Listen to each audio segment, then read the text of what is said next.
coming from?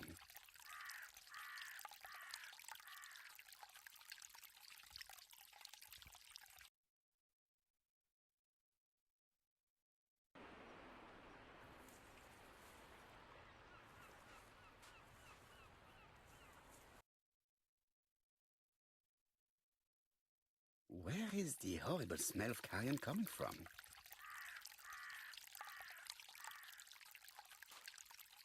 I would like to congratulate Clark's gardener. What symmetry!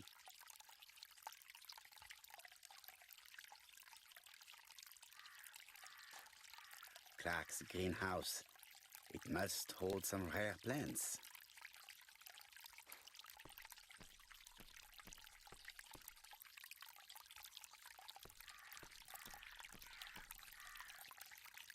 It was probably the gardener who lit this fire.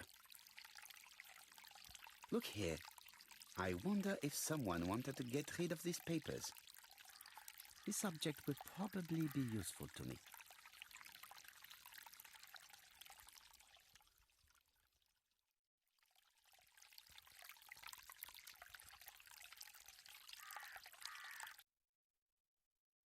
If someone has tried to get rid of these documents, they may be important.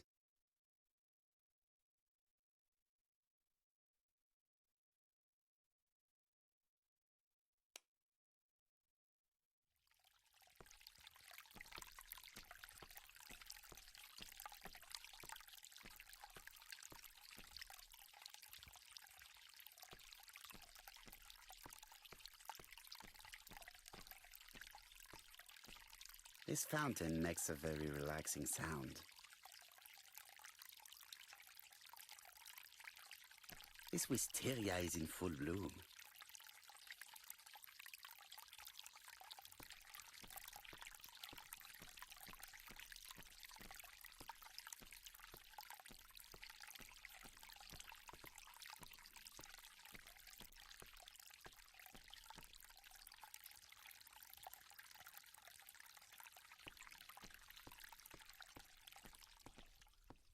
Something makes me feel uncomfortable.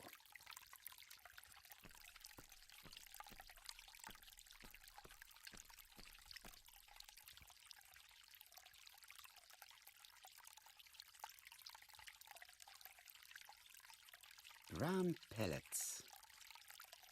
Revolting. Let us now try and get our brain cells to work.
Everything that Thorgray has left behind comes from Sir Carmichael's collection.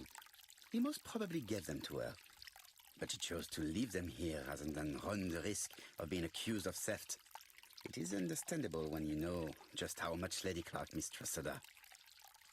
Let us now try and get our brain cells to work.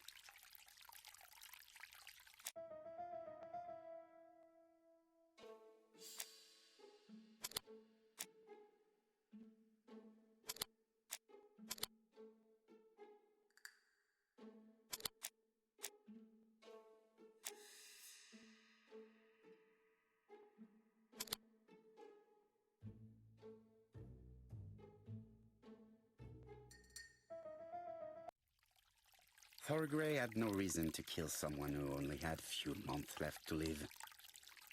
The poison she ordered was for rats. The gardener must have made good use of it, considering the stinking remains on the path, not far from the property. I've finished here. I must put the skeleton key back and inform Hastings that I'm returning to London. Tut-tut. The gardener does not follow the alignment. There, that's better. It is symmetrical. There, that's better. It is symmetrical.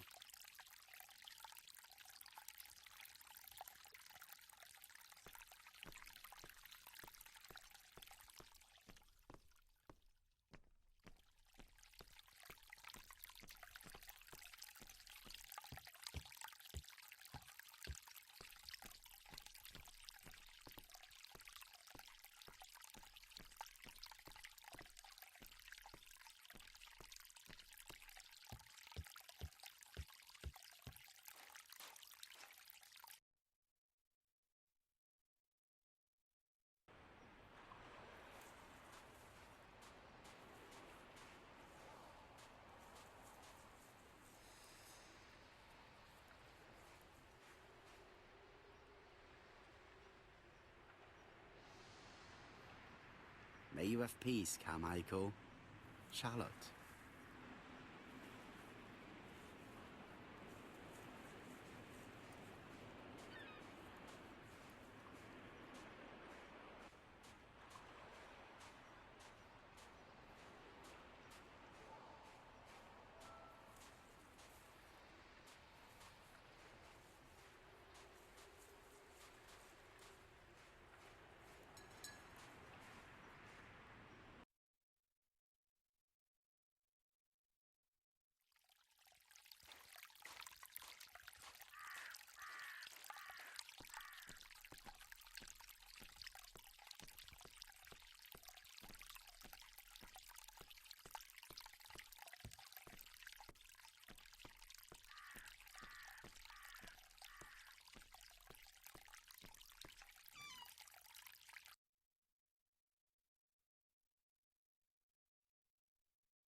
I must put the skeleton key back and inform Hastings that I'm returning to London.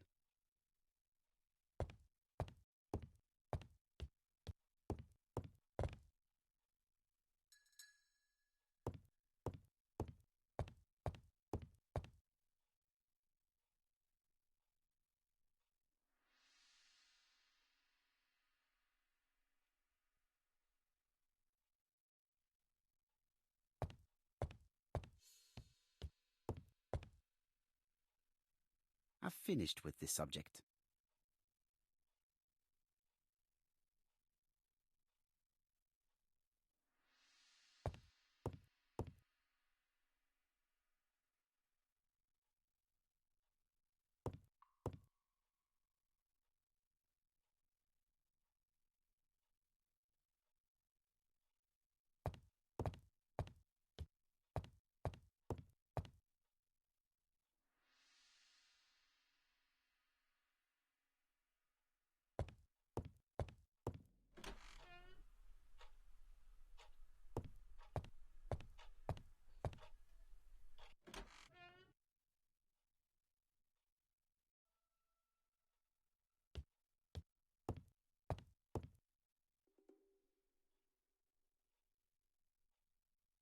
April 1925, Aceh Province, Sumatra.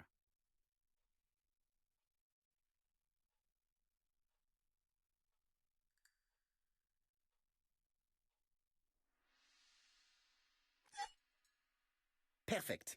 Nothing else is keeping me here.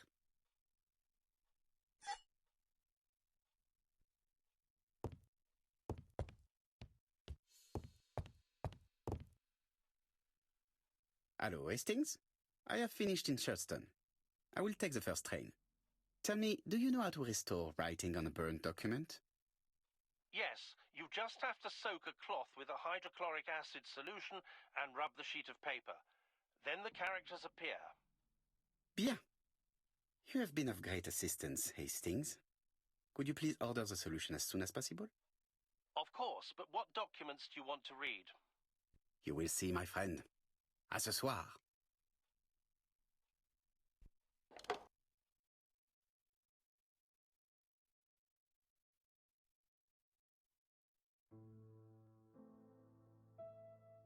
Donald Fraser is here. He insisted on waiting to see you.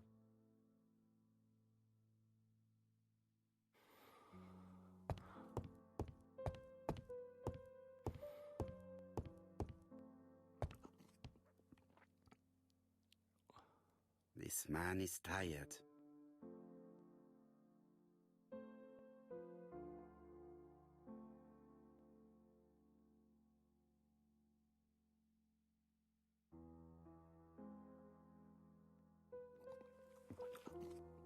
Donald is short of sleep, and it looks as if he didn't even bother to undress before going to bed.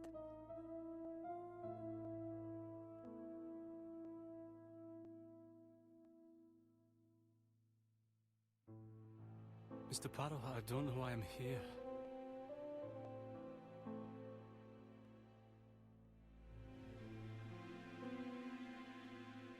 You wanted to talk, and you came to find the only man capable of hearing you. Mr. Parte, since Betty's death, I've doubts about myself. I don't know what to do.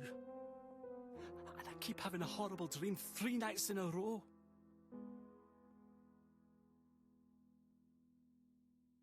Have a drink, and tell me about this dream.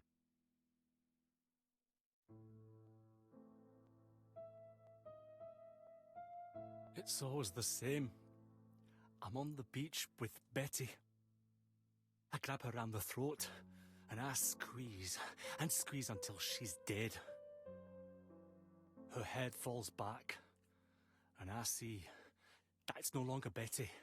It's Megan's face. Have you seen Megan Barnard recently?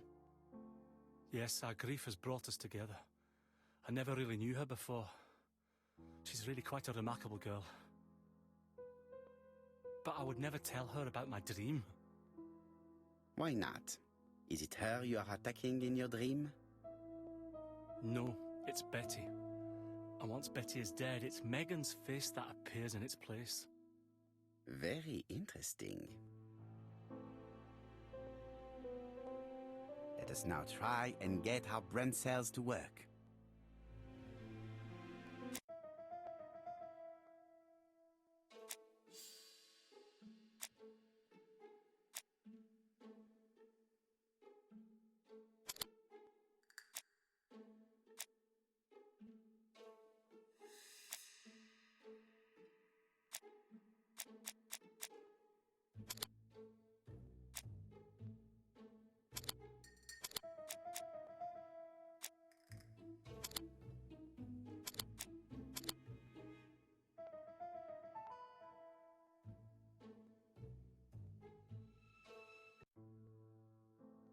Mr. Fraser, I think that the real meaning of this dream is that you are in love with Megan Barnard. Please go on. Do. This dream certainly betrays your guilt. Oh. But what do you feel guilty about? Having killed your fiancé? Possible. Or forgetting her very quickly for her sister? Certainly. And this forgetting is perceived as a second death. So you don't really think I was the one who killed Betty? I do not exclude this theory.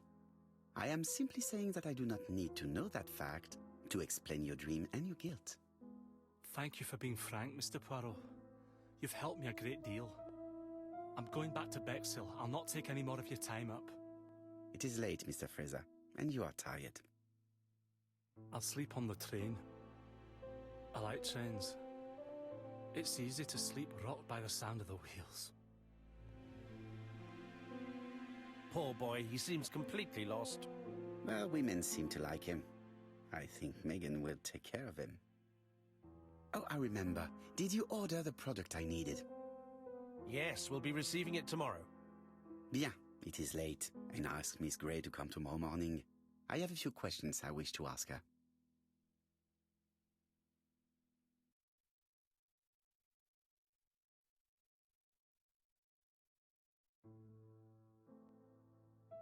Mademoiselle, I asked you here in order to answer a very important question.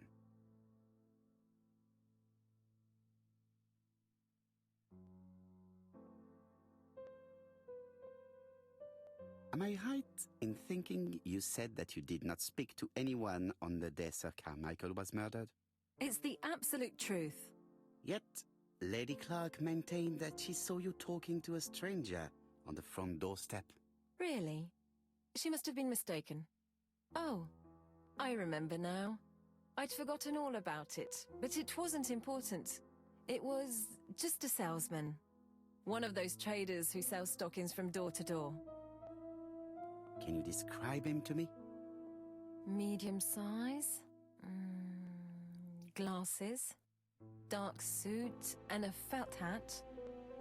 Not the sort of man you notice. Completely harmless. That's why I forgot all about him. Nothing else? He was very hesitant and shy. Usually door-to-door salesmen are very confident, but he wasn't.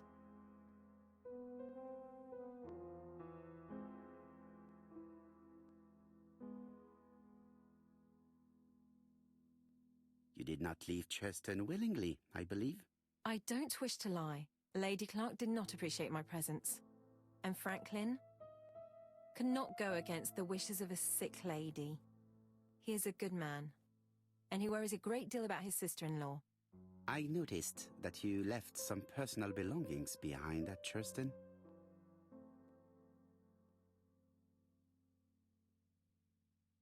Are you planning on going back to collect them? No. I prefer not to carry the weight of the past. Bien. I must ask you one last question. Please reply frankly with either yes or no. If Lady Clark had died, would you have agreed to marry Sir Carmichael if he'd asked you? How dare you ask such a question? Sir Carmichael treated me just like his daughter. And all that I ever felt him was affection and gratitude, nothing else. Thank you, mademoiselle. I will not keep you any longer.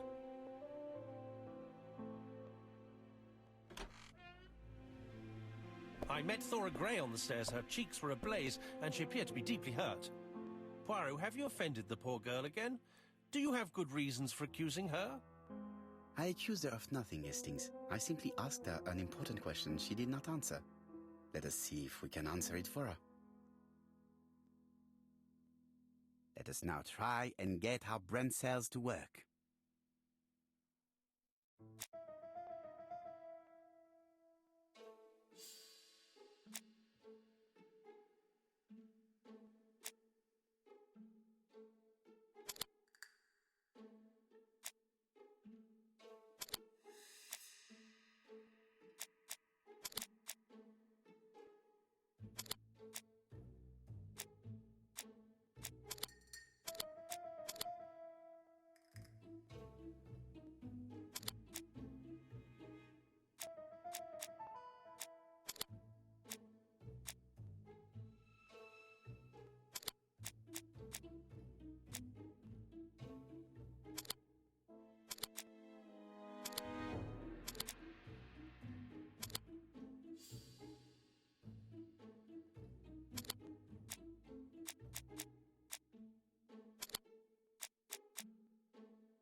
You must know how to read between the lines, Hastings. When Sir Carmichael refers to paternal affection, he is lying to himself. Read this engraving on the brooch. A dark dragon for an angel with glossy hair. These are the words of a lover, not a father. Lady Clark was not wrong. What if Sir Carmichael had fallen in love with his secretary? That doesn't mean that she forced him to do so. True, there are extenuating circumstances. She is a penniless orphan. But she is calculating. Just look how she avoided it when asked if she would have married Clark. I see. You think she seduced Sir Carmichael for her own gain, and that now she is doing the same with his brother. Poirot, your world is a very dark place. Do not get carried away, mon ami. We have another more important matter to settle. Really?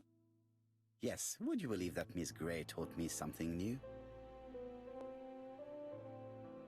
Let us now try and get our brain cells to work.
It's perfectly clear, Hastings, perfectly clear.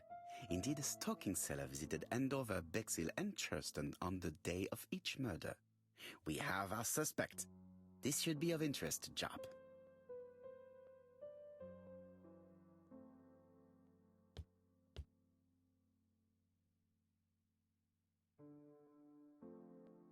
Daily Blag, August 31, 1935. Moustache at half-mast. Poirot's repeated failure in ABC case. Sometimes small things trouble great men. Hastings, faithful collaborator of the Belgian detective, knows something about it. 3 mornings in a row, he confided to us, the cook broke the egg yolks when preparing Poirot's breakfast.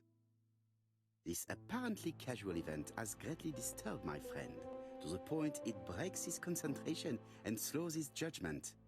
I also noticed his mustache, of which he is so proud, being duller than usual. Poirot, I assure you I haven't said any such thing to the journalists. They twist everything.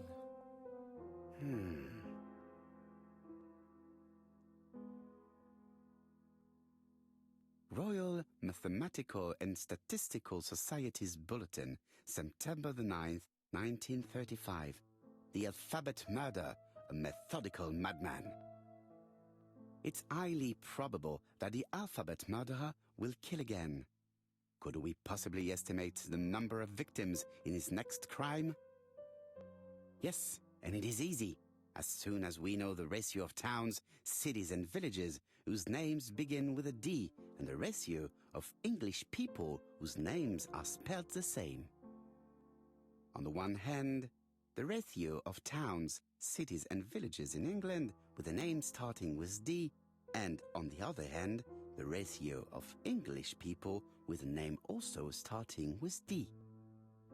After this initial calculation, it is easy to deduce the likelihood of actually being murdered if you belong to the target population. Go to the last page to find our results and details on the calculations.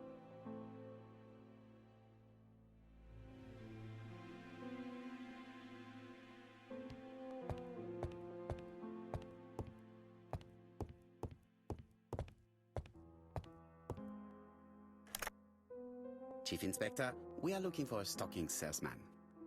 I see you have a suspect. Yes. Contact all the stocking wholesalers who may employ him.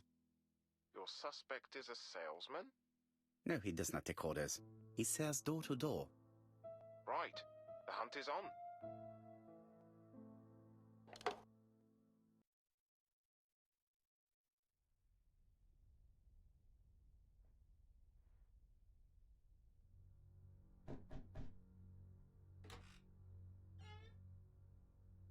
Are you leaving, Mr. Cust? Yes, I'm going to Cheltenham. You shouldn't travel today. You don't look very well. I have to. I have engagements. I must respect them.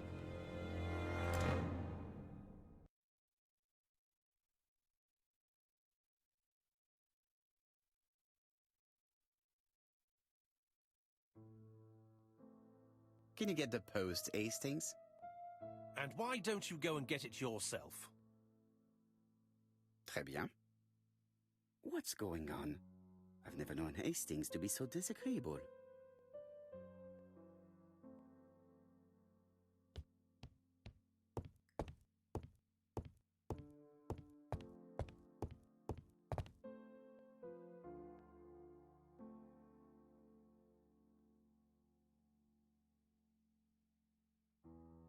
Poor Mr. Poirot. I'm quite sorry for you. If at first you don't succeed, try again. We've a long way to go still. Typery? No, that comes later. Letter T. The next little incident will take place in Doncaster on September 11th. So long. ABC. I should compare this letter with the one on my desk which I received earlier to see if it does indeed come from the same person.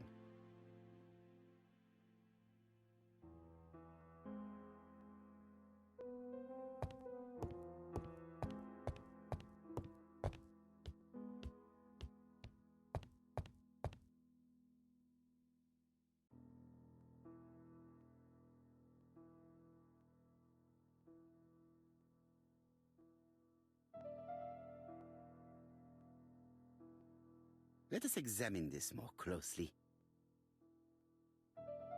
Certain characters in the two letters may have similar defects. Yes, this I is weird. Yes, the I characters in the two letters do indeed have the same defects. I have to find some other similar defects to confirm my theory. Yes, the A appears to be quite unusual. That's right. The A characters in the two letters do indeed have the same defects. I have to find some other similar defects to confirm my theory. The W is not printed properly. Of course, the W characters in the two letters do indeed have the same defects. My theory was right. These two letters were written with the same typewriter.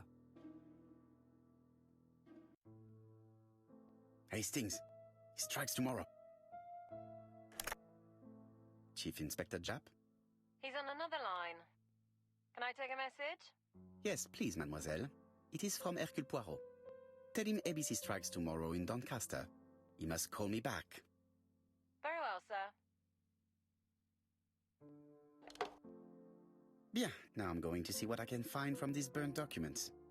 I've received the product I need. Hastings, if you do not mind, I would like you to take a few notes. Yes, yes.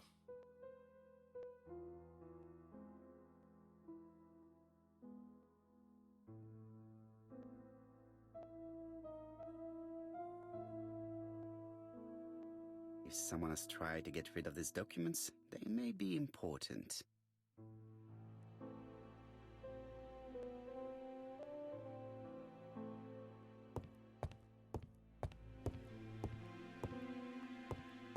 I've finished with this subject.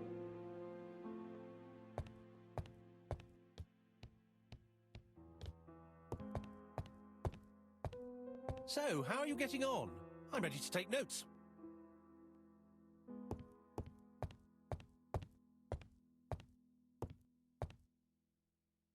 Now, down to work.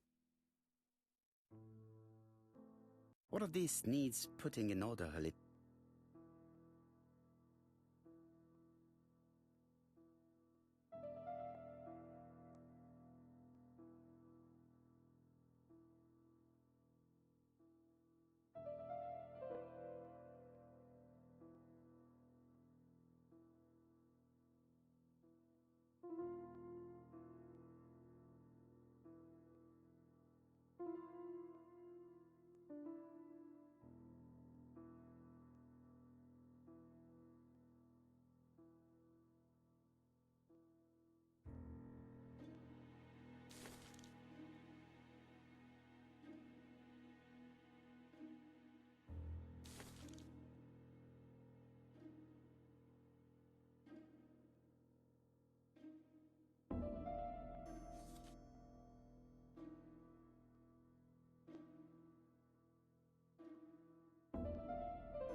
This page is finished.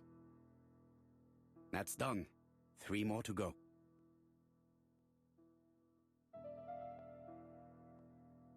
This page will be reconstructed in a flash.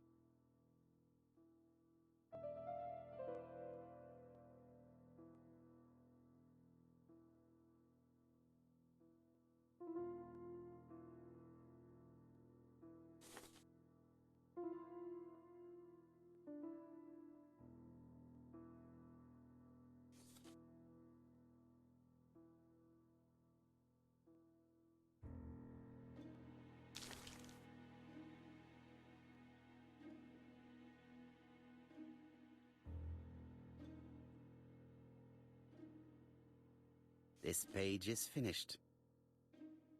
And that's 2 done. It's easier than I thought.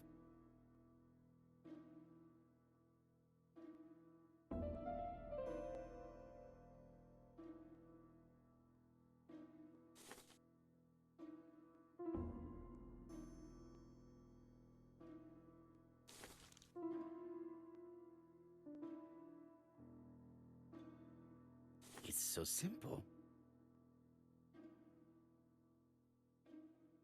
This page is child's play.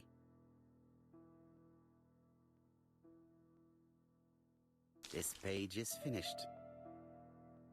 Only 1 more. Keep going.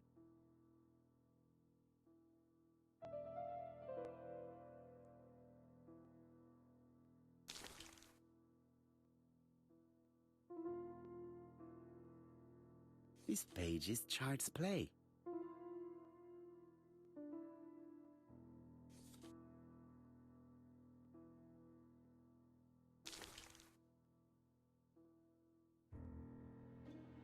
This page is finished. All the pages are reconstructed.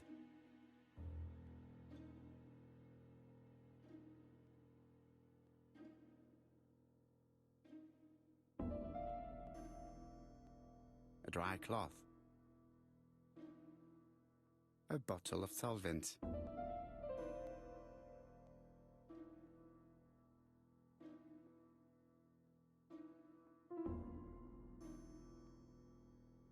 A dry cloth.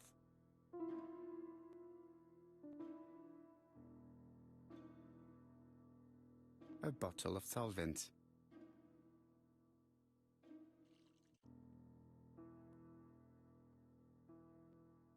The cloth is now soaked with solvent.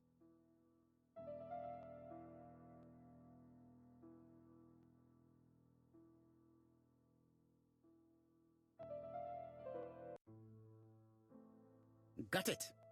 Make a note, Hastings, make a note. Mrs. Alice Asher, shop owner in Andover. Tracheitis, hemoptysis, prescribed laudanum. I got it. Look. Poirot, where on earth did you find these files? On a fire at the bottom of the garden at Comside. All right, but where did the person who burned them find them?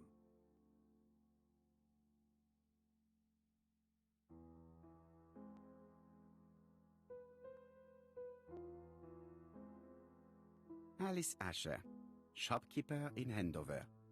Tracheitis, hemoptysis, chronic cough with loss of blood. Prescribed laudanum-based cough medicine. Betty Barnard, waitress in Bexhill. Chronic bronchitis causing dysphonia. Advised to stop smoking.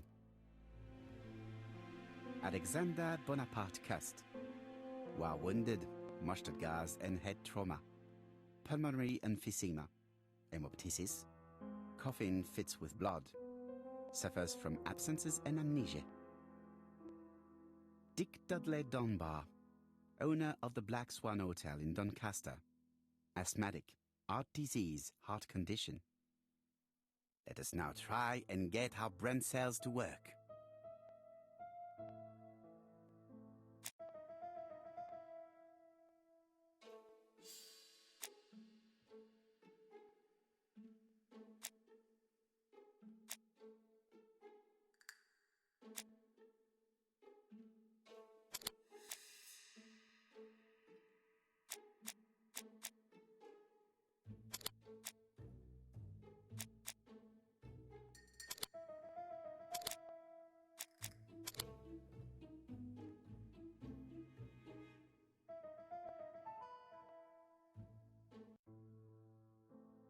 The burned documents are medical records, and without a doubt they come from Clark's archives. First of all, because all the patients have throat conditions. And secondly, their name starts with either A, B, C, or D, and it is precisely the files that match these letters that have been tampered with. But why burn these files? How come the names of the two victims appear on them? And who are the two other patients? These are very good questions.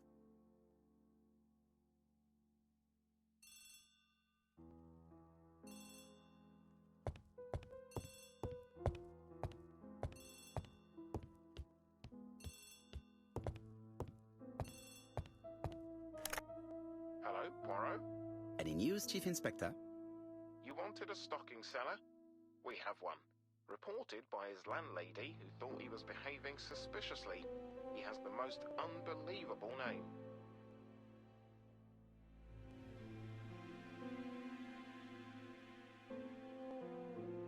Alexander Bonaparte Cust. Yes, Alexander Bonaparte Cust? How did you guess?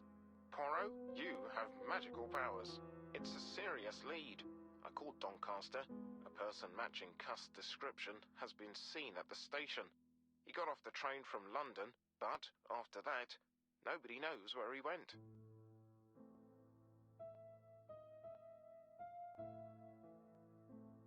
Look for him at the Black Swan Hotel.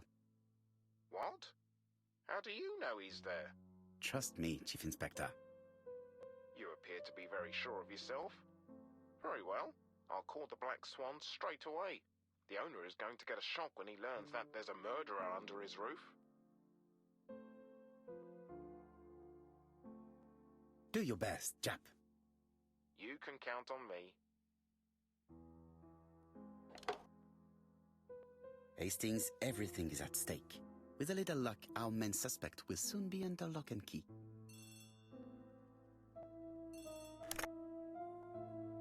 So, has Cust been arrested? Yes, the Doncaster police are sending him by train. That is good news. But why so gloomy, Chief Inspector? Well, when I told the hotel owner that he was sheltering a murderer, he collapsed.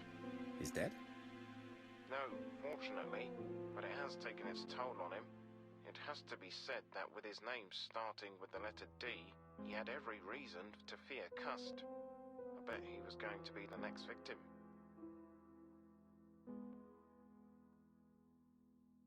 Come now, Chief Inspector. He's at the hospital and the doctors are taking good care of him. You think so? Of course. Do not feel down, Chief Inspector. Let us focus on our investigation. While we're waiting to question Cust, we could search his room in London. Where does he live? The Marbury Guest House? I'll see you there. Yes, but start without me. First of all, I have to sort out a few details for Cust's transfer. I understand. À bientôt. Hastings, we are making good progress. Please go and search the room of our number 1 suspect. With pleasure. I did have a dentist appointment, but I'll cancel.